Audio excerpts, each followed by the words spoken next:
આપણે કુર્મ પુરાણના 23મા દિવસની કથાને આગળ વધારીએ।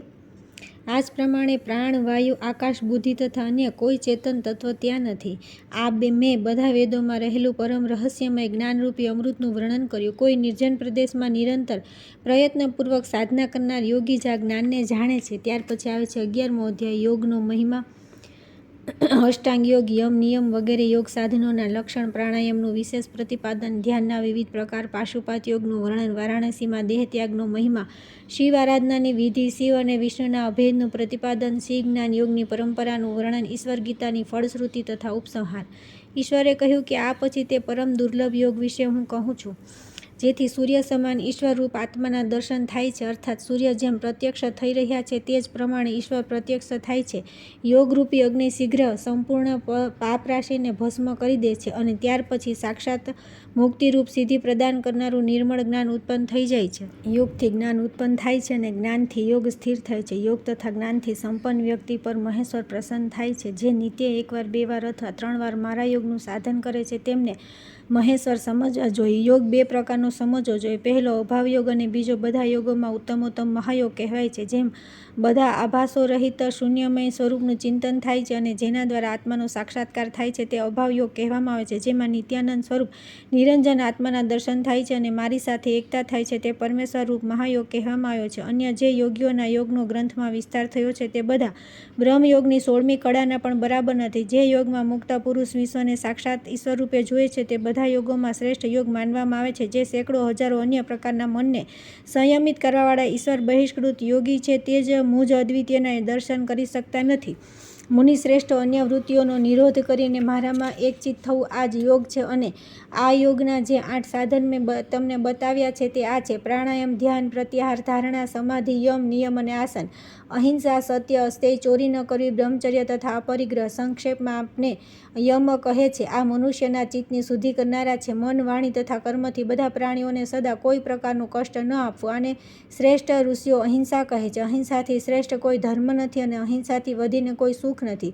વેદ વિહિત હિંસાને અહિંસા જ કહી છે। સત્ય દ્વારા સર્વ કંઈ પ્રાપ્ત થઈ જાય છે। સત્યમાં જ સર્વ કંઈ પ્રતિષ્ઠિત છે। દ્વિજાતિઓ દ્વારા યથાર્થ કથનના આચારને સત્ય કહે છે। ચોરીથી અથવા બળપૂર્વક બીજાના દ્રવ્યનું અપહરણ કરવું સ્તેય છે, તેનું સ્તેય આચરણ કરવું ન અસ્તેય છે। આ ધર્મનું સાધન છે। મન, વાણી તથા કર્મ દ્વારા બધી અવસ્થાઓમાં સદા સર્વત્ર મૈથુનનો ત્યાગ કરવો બ્રહ્મચર્ય કહેવાય છે। આપત્તિ કાળમાં પણ ઈચ્છાપૂર્વક દ્રવ્યોનું ગ્રહણ ન કરવું અપરિગ્રહ કહેવાય છે। પ્રયત્નપૂર્વક તે અપરિગ્રહનું પાલન કરવું જોઈએ। તપ, સ્વાધ્યાય, સંતોષ, શૌચ તથા ઈશ્વરનું પૂજન સંક્ષેપમાં નિયમ કહ્યા છે। આ નિયમ યોગ સિદ્ધિ પ્રદાન કરનાર છે। તપસ્વીઓએ પરાગ, એક તપ વગેરે ઉપવાસો તથા કછંદ, ચાંદ્રાયણ વગેરે દ્વારા શરીરના શોષણને ઉત્તમ તપ કહ્યું છે। વિદ્વાનો વેદશાસ્ત્ર, શતરુદ્રીય અને પ્રણવ વગેરેના જપને મનુષ્ય માટે શુદ્ધ સાત્વિક કરનારો સ્વાધ્યાય કહેવાય છે। સ્વાધ્યાયના 3 ભેદ છે: વાચિક, ઉપાંશુક, માનસ। વેદાર્થ જાણનારાઓને આ ત્રણેયમાં ઉત્તરોત્તરની વિશેષતા કહી છે। અર્થાત વાચિક સ્વાધ્યાયથી ઉપાંશુ સ્વાધ્યાય શ્રેષ્ઠ છે અને ઉપાંશુ સ્વાધ્યાયથી માનસ સ્વાધ્યાય શ્રેષ્ઠ છે। બીજા સાંભળનારને સ્પષ્ટ રૂપે શબ્દનું જ્ઞાન કરાવનાર સ્વાધ્યાય વાચિક કહેવાય છે। અર્થાત તે સ્વાધ્યાય વાચિક છે જે બીજાઓને સ્પષ્ટ સંભળાય છે। હવે ઉપાંશુનું લક્ષણ બતલાવવામાં આવે છે। હોઠોમાં માત્ર સ્પંદન હોવાના કારણે બીજાઓને શબ્દનો બોધ ન કરાવનાર સ્વાધ્યાય ઉપાંશુ કહેવાય છે। આ વાચિક જપથી 1000 ગણો શ્રેષ્ઠ અર્થાત તે સ્વાધ્યાય ઉપાંશુ છે જેમાં હોઠોમાં માત્ર સ્પંદન થાય, શબ્દનું ઉચ્ચારણ ન થાય, સ્પંદન રહિત અક્ષર તથા તે પદની સંગતિ અનુસાર બધા શબ્દોના ચિંતનને વિદ્વાનો માનસ જપ કહે છે। અર્થાત માનસ જપ સ્વાધ્યાય તે છે જેમાં સ્વાધ્યાયના શબ્દો પર માત્ર મન કેન્દ્રિત થાય, બાકી બધું વ્યાપાર શૂન્ય હોય। મનુષ્યને જે ઈચ્છા મુજબથી મળી જાય તેને જ પર્યાપ્ત મજબૂરી બુદ્ધિને ઋષિઓ નિત્ય સુખ આપનારો સંતોષ કહે છે। દ્વિજ શ્રેષ્ઠો બાહ્ય અને અંદરના ભેદથી શૌચ 2 પ્રકારનું છે: માટી અને જળથી થનારું શૌચ બાહ્ય શૌચ અને મનની શુદ્ધિ અભ્યંતર શૌચ છે। મન, વાણી તથા કર્મ દ્વારા સ્તુતિ, સ્મરણ તથા પૂજા કરતા રહીને ભગવાન શિવમાં અચળ ભક્તિ હોવી એ ઈશ્વર પૂજન છે। નિયમોની સાથે યમોને બતલાવવામાં આવ્યા। હવે પ્રાણાયામના વિષયમાં સાંભળો। પોતાના શરીરમાંથી ઉત્પન્ન વાયુને પ્રાણ કહે છે અને તે વાયુનો નિરોધ કરવો એ આયામ છે। ઉત્તમ, મધ્યમ તથા અધમના ભેદથી આના 3 પ્રકાર છે। તે જ સગર્ભ અને અગર્ભ ભેદથી 2 પ્રકારનો છે। 12 માત્રા અર્થાત પ્રણવના 12 જપ કરવા સુધીના સમયને મંદ પ્રાણાયામ, 24 માત્રાના પ્રાણ નિરોધને મધ્યમ અને 36 માત્રા સુધીના સમય સુધી પ્રાણ નિરોધ ઉત્તમ પ્રાણાયામ કહેવામાં આવે છે. મંદ, મધ્યમ તથા મુખ્ય અર્થાત ઉત્તમ નામક પ્રાણાયામોમાં ક્રમશઃ પસીનો, ધ્રુજારી તથા ઉત્થાન થાય છે. આનાથી તત્વ પ્રાપ્તિમાં ક્રમશઃ અતિશય આનંદની અનુભૂતિ થાય છે. વિદ્વાન જપયુક્ત પ્રાણાયામને સગર્ભ અને જપરહિતને અગર્ભ કહે છે. યોગીઓના પ્રાણાયામનું આ જ લક્ષણ કહેવામાં આવ્યું છે. પ્રાણાધારપૂર્વક વ્યહાતિ ભૂ, ભુવ, સ્વઃ, મહ, જન, તપ, સત્યમ, પ્રણવ અને શીર્ષ મંત્ર સહિત ગાયત્રીના 3 વાર જપ સગર્ભ પ્રાણાયામ કહેવાય છે. મનને સંયત કરનાર યોગીઓએ બધા શાસ્ત્રોમાં રેચક, પૂરક અને કુંભક પ્રાણાયામનું વર્ણન કર્યું છે. વાયુને સતત બહાર કાઢવાને રેચક અને તેને રોકવાને પૂરક તથા પછીની સમ અવસ્થાની જે સ્થિતિ છે તેને કુંભક કહેવામાં આવે છે. શ્રેષ્ઠ મુનિઓ સજ્જનોએ સ્વભાવથી જ વિષયોમાં વિચરણ કરનારી ઇન્દ્રિયોના નિગ્રહને પ્રત્યાહાર કહ્યો છે. હૃદયકમળ, નાભિસ્થાન, મૂર્ધા અને પર્વત શિખર વગેરે સ્થાનોમાં ચિત્તના બંધાનને ધારણા કહે છે. કોઈ સ્થાન વિશેષનો આશ્રય લઈને તેમાં બુદ્ધિની એકાગ્રતાની વૃત્તિ રહે છે અને બીજી વૃત્તિઓથી કોઈ પણ સંબંધ રહેતો નથી તેને વિદ્વાનો ધ્યાન કહે છે. કોઈ સ્થાન અથવા અન્ય અવલંબનથી રહિત ચિત્તની એકાગ્રતા સમાધિ છે. આમાં ધ્યેય માત્રનો ભાવ હોય છે. આ યોગનું શ્રેષ્ઠ સાધન છે. 12 પ્રાણાયામ સુધી ધારણા, 12 ધારણા સુધી ધ્યાન અને 12 ધ્યાન પર્યંત સમાધિ કહેવામાં આવી છે. સ્વસ્તિકાસન, પદ્માસન તથા અર્ધાસન ભેદથી આસનના 3 પ્રકાર છે. બધા સાધનોમાં આ સાધન ઉત્તમ છે. વિપ્રેન્દ્રો પોતાના બંને ઉરુઓની ઉપર બંને પગના તળિયા મૂકીને બેસવાને ઉત્તમ પદ્માસન કહે છે. શ્રેષ્ઠ મુનિઓ એક પગને બીજી સાથળ પર મૂકીને બેસવાને અર્ધાસન કહેવામાં આવે છે. આ યોગનું ઉત્તમ સાધન છે. બંને પગને સાથળો અને ઉરુઓની અંદર રાખીને બેસવાને શ્રેષ્ઠ સ્વસ્તિકાસન કહેવાય છે. વિપરીત સ્થાન અને વિપરીત કાળમાં યોગ તત્વના દર્શન પણ થતા નથી. અગ્નિ પાસે, જળમાં, સૂકા પાંદડાની વચ્ચે, જંતુઓથી ભરેલા સ્થાનમાં, સ્મશાનમાં, જૂના ગોષ્ઠમાં, 4 રસ્તા પર, ઘોંઘાટવાળા સ્થાનમાં, અશુભ સ્થાન, દુર્જનોથી વ્યાપ્ત અને મચ્છર વગેરેથી ભરેલા સ્થાનમાં તથા દેહ સંબંધી કષ્ટ અને મનની અવસ્થાની સ્થિતિમાં યોગ સાધના કરવી નહીં. સારી રીતે સુરક્ષિત શુભ સ્થાન, પર્વતની ગુફા, નદી કિનારો, પુણ્યદેશ, દેવ મંદિર, ઘર, શુભ, રમણીય, એકાંત, જંતુઓથી રહિત સ્થાનોમાં યોગીએ સતત પોતાને મારા પરાયણ રાખીને યોગ સાધના કરવી જોઈએ. યોગીએ શિષ્યો સહિત શ્રેષ્ઠ યોગીઓ, વિનાયક ગુરુ તથા મને પ્રણામ કરી મનને એકાગ્ર કરીને યોગ સાધના કરવી જોઈએ. સ્વસ્તિક પદ અથવા અર્ધાસન લગાવીને નાસિકાના અગ્રભાગમાં અર્ધ ખુલ્લી આંખોની દ્રષ્ટિને સ્થિર કરીને નિર્ભય તથા શાંત થઈને માયામય સંસારના ચિંતનનો પરિત્યાગ કરી પોતાના આત્મામાં સ્થિત પરમેશ્વરનું ચિંતન કરવું જોઈએ. શિખાના અગ્રભાગમાં 12 આંગળના ભાગમાં ધર્મ સ્વરૂપ કંદથી આવિર્ભૂત જ્ઞાનરૂપી નામવાળા, ઐશ્વર્યરૂપી 8 પાંદડાવાળા, વૈરાગ્યરૂપી કર્ણિકાથી યુક્ત અત્યંત શ્વેત તથા સુંદર કમળની કલ્પના કરવી અને તે કમળની કર્ણિકામાં હિરણ્યમય શ્રેષ્ઠ કોષનું ધ્યાન કરવું. તે કોષમાં વિશુદ્ધ અવિનાશી સાક્ષાત પરમ જ્યોતિનું ધ્યાન કરવું, જેને શક્તિ સંપન્ન દિવ્ય અવ્યય ઓમકારથી વાચ્ય કહેવા યોગ્ય અવ્યક્ત અને પ્રકાશના કિરણોથી વ્યાપ્ત કહેવામાં આવે છે. તે જ્યોતિમાં પોતાના આત્માની અભેદ ભાવના કરીને આકાશના મધ્યમાં સ્થિત કલ્યાણ સ્વરૂપ પરમેશ્વરનું ધ્યાન કરવું અને પરમેશ્વર રૂપ અને સર્વવ્યાપી થઈને કોઈ પણ અન્ય વસ્તુનું ચિંતન ન કરવું. આ અત્યંત ગુહ્ય ધ્યાન છે. હવે બીજું ધ્યાન કરવામાં આવે છે. પોતાના હૃદય પ્રદેશમાં પૂર્વમાં કહેલા ઉત્તમ કમલનું ચિંતન કરીને તે કમલમાં અગ્નિ સમાન તેજસ્વી કર્તારૂપ 25મું તત્વ પુરુષાત્મક પરમાત્મારૂપ આત્માનું ચિંતન કરવું જોઈએ. તે પરમાત્માની અંદર પરમ આકાશ છે, કેમ કે પરમેશ્વર વિભુ વિરાટ છે. ઓમકારથી બોધિત સનાતન તત્વ અચ્યુત શિવ કહેવાય છે. તેની અંદર અવ્યક્ત પ્રકૃતિમાં લીન ઉત્તમ પરમ જ્યોતિ પરમ તત્વ આત્માધાર નિરંજન નિત્ય એકરૂપ મહેશ્વરનું તન્મય થઈને ધ્યાન કરવું જોઈએ. અથવા પ્રણમ દ્વારા ફરી બધા તત્વોનું શોધન કરીને વિશુદ્ધ પરમ પદરૂપ મારામાં પોતાના આત્માને સ્થાપિત કરવો. તે જ જ્ઞાનરૂપી જળથી પોતાના દેહને ભીંજવીને મારામાં ચિત્તને આસક્ત કરવું તથા મારા પરાયણ થઈને અગ્નિહોત્રની ભસ્મ ગ્રહણ કરવી અને અગ્નિ વગેરે મંત્ર દ્વારા ભસ્મથી પોતાના શરીર સંપૂર્ણ પર લેપ કરવો અને પોતાના આત્મામાં પરમ જ્યોતિ સ્વરૂપ ઈશાનું ચિંતન કરવું. જીવને બંધનરૂપ પાસથી મુક્ત કરવા માટે આ પાશુપત નામક યોગ કહેવામાં આવ્યો છે. આ સંપૂર્ણ વેદાંતનો સાર છે અને શ્રુતિમાં આ યોગની અવસ્થાને બધા આશ્રમોની અવસ્થાથી અતીત અવસ્થા, ઉત્કૃષ્ટ અવસ્થા બતલાવવામાં આવી છે. આને અત્યંત ગુહ્ય અને દ્વિજીતીઓ, ભક્તો તથા બ્રહ્મચારીઓ માટે મારું સાયુજ્ય પ્રાપ્ત કરાવનારી કહી છે. બ્રહ્મચર્ય, અહિંસા, ક્ષમા, શૌચ, તપ, દમ, સંતોષ, સત્ય અને આસ્તિકતા આ બધા આ પાશુપત યોગના વિશેષ અંગ છે. એમનામાંથી એક અંગ પણ ન હોવાથી આ યોગનું વ્રત લુપ્ત થઈ જાય છે. તેથી આ આત્મગુણ, બ્રહ્મચર્ય, અહિંસા વગેરે 9 વ્રતના અંગોથી યુક્ત સાધક જ મારું વ્રત ધારણ કરી શકે છે. રાગ, ભય અને ક્રોધ રહિત, મત્યપરાયણ, અને મારે આશ્રિત અનેક લોકો આ પાશુપત યોગ દ્વારા મારો ભાવ પ્રાપ્ત કરીને પવિત્ર થઈ ગયા છે. જે રીતે મારી પાસે આવે છે હું પણ તે જ રીતે તેમનો સ્વીકાર કરું છું. તેથી જ્ઞાન યોગ દ્વારા મુજ પરમેશ્વરની આરાધના કરવી જોઈએ અથવા ભક્તિ યોગ પરમ વૈરાગ્ય અને જ્ઞાનયુક્ત ચિત્ત દ્વારા પવિત્રતાથી સદા મારું પૂજન કરવું જોઈએ. સર્વ કર્મોનો પરિત્યાગ કરીને ભિક્ષાનું અન્ન ગ્રહણ કરતા રહીને સાધક મારું સાયુજ્ય પ્રાપ્ત કરે છે. આ મેં ગુહ્ય વાત બતલાવી. જે કોઈ પણ પ્રાણીનો દ્વેષ ન કરનાર, મિત્રતા કરનાર, કરુણાયુક્ત, મમતા રહિત અને અહંકારથી રહિત છે તે મારો ભક્ત મને પ્રિય છે. જે સંતુષ્ટ રહેનાર, નિરંતર યોગ સાધના કરનાર, સંયમિત ચિત્તવાળો, દ્રઢ નિશ્ચયી અને મારામાં મન બુદ્ધિ અર્પણ કરનાર છે તે મારો ભક્ત મને પ્રિય છે. જેનાથી કોઈ પણ પ્રાણીથી ઉદ્વિગ્ન થતો નથી અને જેનાથી પ્રાણીને ઉદ્વેગ થતો નથી તથા જે હર્ષ, અમર્ષ અને ભયથી થનારા ઉદ્વેગોથી રહિત છે તે મને પ્રિય છે.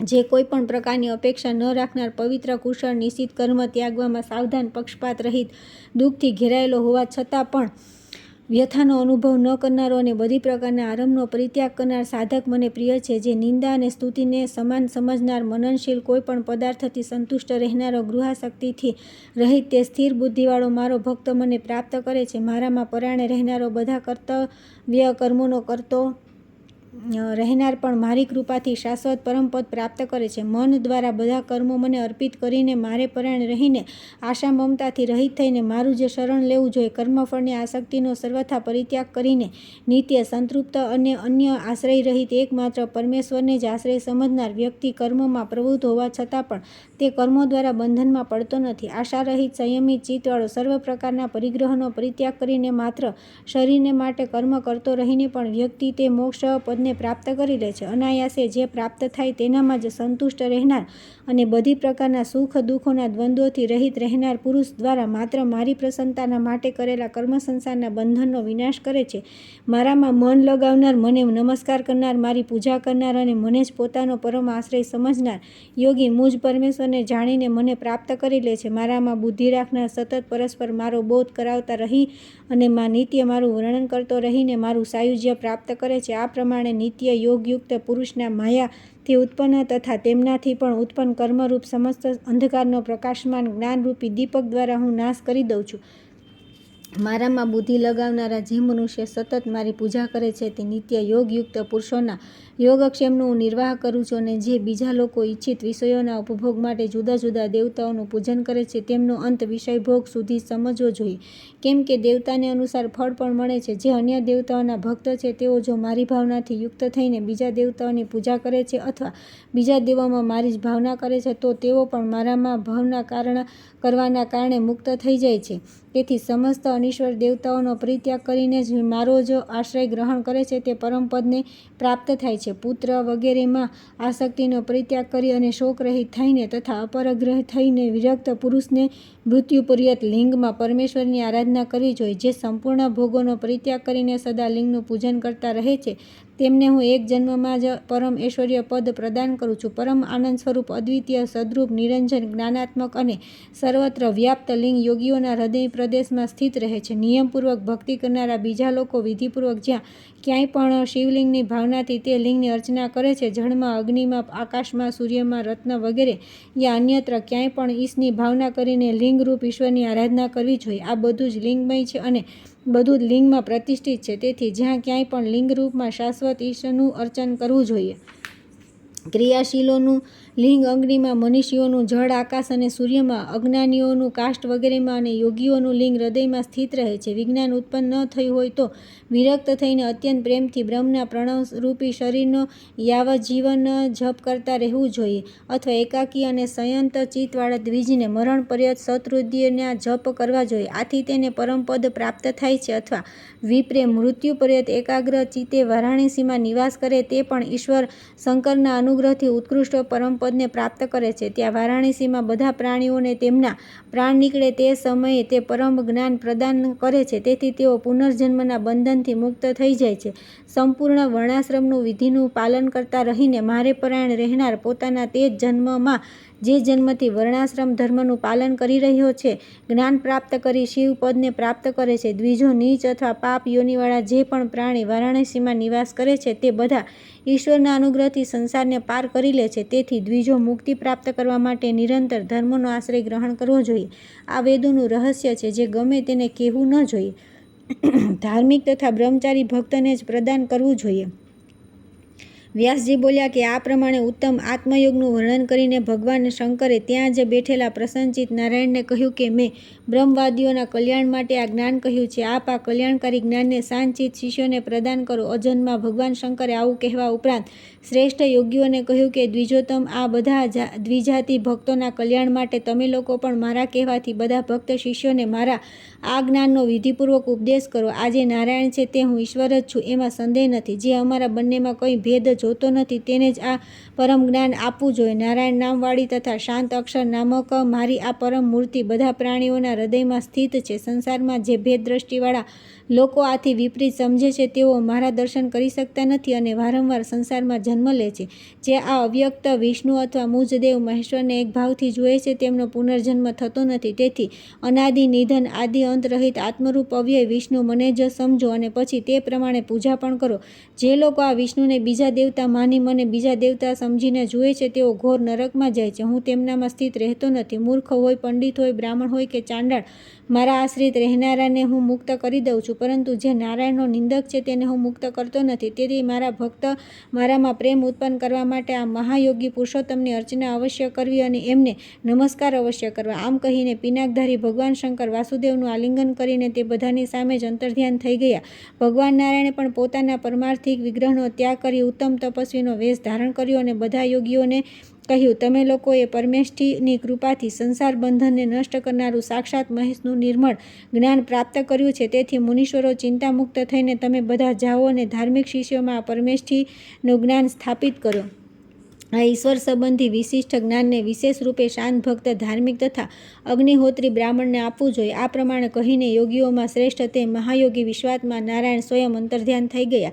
તે મુનિગણ પણ દેવોના આદિ દેવેશ્વર મહેશ્વર અને સમસ્ત પ્રપંચના મૂળ કારણ નારાયણને નમસ્કાર કરી પોતાના સ્થાન પર ચાલ્યા ગયા. મહામુનિ ભગવાન સનતકુમારે સંવર્તન ઈશ્વરીય જ્ઞાન શિવ જ્ઞાનનો ઉપદેશ પ્રદાન કર્યું. તેમણે પણ તે જ્ઞાન સત્યવ્રતને આપ્યું. યોગીન્દ્ર સનંદનને મહર્ષિ પુલહ અને પ્રજાપતિ પુલહે ગૌતમને ઈશ્વરીય જ્ઞાન પ્રદાન કર્યું. અંગિરાએ વેદના જ્ઞાતા ભરદ્વાજ અને કપિલ જૈગીષવ્ય તથા પંચશીખને તે જ્ઞાન આપ્યું. બધા તત્વોના દ્રષ્ટા મારા પિતા પરાશરે એ પણ તે પરમ જ્ઞાન સાધક સનક પાસેથી પ્રાપ્ત કર્યું અને તેમની પાસેથી વાલ્મીકીએ પ્રાપ્ત કર્યું. પ્રાચીન કાળમાં અર્ધનારીશ્વર ભગવાન શંકરના અંશથી ઉત્પન્ન મહાયોગી વામદેવજીએ મને કહ્યું, જે સાક્ષાત પિનાકધારી રુદ્રરૂપ છે. દેવકીપુત્ર હરિ ભગવાન નારાયણે પણ સ્વયં સાક્ષાત અર્જુનને આ ઉત્તમ જ્ઞાન પ્રદાન કર્યું. જ્યારે મેં વામદેવ રુદ્ર પાસેથી આ શ્રેષ્ઠ જ્ઞાનને પ્રાપ્ત કર્યું ત્યારથી મારી ગિરીશમાં વિશેષ ભક્તિ થઈ ગઈ. મેં શરણાગતોના રક્ષક, પ્રાણી માત્રના આશ્રય, ભૂતોના ઈશ, ગિરીશ, થાણું, દેવાધિદેવ, ત્રિશુલી રુદ્રની વિશેષ રૂપે શરણ ગ્રહણ કર્યું. પત્ની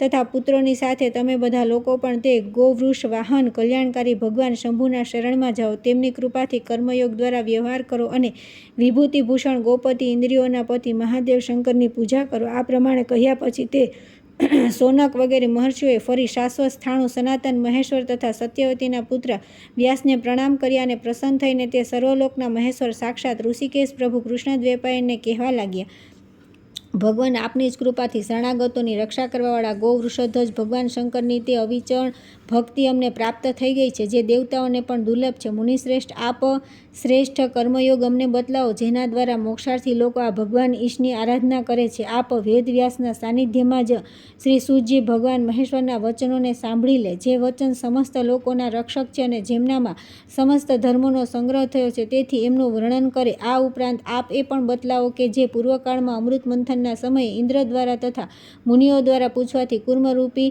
દેવાધિદેવ શ્રી વિષ્ણુએ કહ્યું હતું, આપ તે જ કર્મયોગનું વર્ણન કરો. આ પ્રમાણે મુનિએ જે કહ્યું તે સાંભળીને સત્યવતી પુત્ર કૃષ્ણ દ્વૈપાયન વ્યાસજી એકાગ્રચિત્ત થઈને સનાતન કર્મયોગ કહ્યો. સનતકુમાર વગેરે પ્રમુખ મુનિઓ તથા ભગવાન કૃતિવસાની મધ્યમાં થયેલા સંવાદને જે દરરોજ વાંચે છે બધા પાપોથી મુક્ત થઈ જાય છે, અથવા જે બ્રહ્મચર્ય પરાયણ વિશુદ્ધ દ્વિજો અને આ સંવાદ સંભળાવે અથવા જે આ સંવાદનું અર્થનું અનુસંધાન કરે તે પરમ ગતિને પ્રાપ્ત કરે છે. જે દ્રઢ વ્રતિ ભક્તિ સંપન્ન થઈને આ સંવાદને રોજ સાંભળે છે તે બધા પાપોથી મુક્ત થઈ બ્રહ્મલોકમાં પ્રતિષ્ઠિ પ્રાપ્ત કરે છે. તેથી વિદ્વાનોએ બધા પ્રયત્નો દ્વારા નિત્ય આનું પઠન શ્રવણ તથા વિશેષ રૂપે બ્રાહ્મણોએ આનું સદા મનન કરવું જોઈએ. ત્યાર પછી આવે છે 12મો અધ્યાય બ્રહ્મચારીના ધર્મ, યજ્ઞોપવિત વગેરેના વિષયમાં વિવિધ વિવરણ, અભિવાદનની વિધિ, માતા પિતા તથા ગુરુનો મહિમા, બ્રહ્મચારીના સદાચારનું વર્ણન. વ્યાસજી બોલ્યા કે ઋષિઓ, તમે લોકો બ્રાહ્મણોને અત્યંતિક ફળ આપનારા હમણાં કહેવામાં આવી રહેલા સનાતન કર્મયોગને સાંભળો. પુરાણકાળમાં પ્રજાપતિ મનુએ સાંભળવાની ઈચ્છા ધરાવતા ઋષિઓને બધા વેદોમાં પ્રસિદ્ધ બ્રહ્મા દ્વારા બતલાવવામાં આવેલા બધા પાપોને દૂર કરનારા તથા પવિત્ર ઋષિ સમૂહો દ્વારા સેવિતા સંપૂર્ણ કર્મયોગને બતલા હતો. મારા દ્વારા કહેવામાં આવી રહેલા કર્મયોગને એકાગ્રતાપૂર્વક તમે લોકો પણ સાંભળો. હે દ્વિજોત્તમ, ગર્ભથી 8મા અથવા જન્મથી 8મા વર્ષની અવસ્થા પોતપોતાના ગુહ્ય સૂત્રોક્ત વિધાન પ્રમાણે યજ્ઞોપવિત સંસ્કારથી યુક્ત થઈને દંડ, મેખલા, યજ્ઞોપવિત તથા કૃષ્ણમૃગ ચર્મ ધારણ કરીને મુનિવૃત્તિવાળા બ્રાહ્મણ બાળકે ભિક્ષાન ગ્રહણ કરતા રહીને ગુરુના હિતમાં તત્પર રહીને ગુરુની સમીપમાં તેમની તરફ જોતા રહી વેદોનું અધ્યયન કરવું જોઈએ. આગળની કથા આવતીકાલે કરીશું.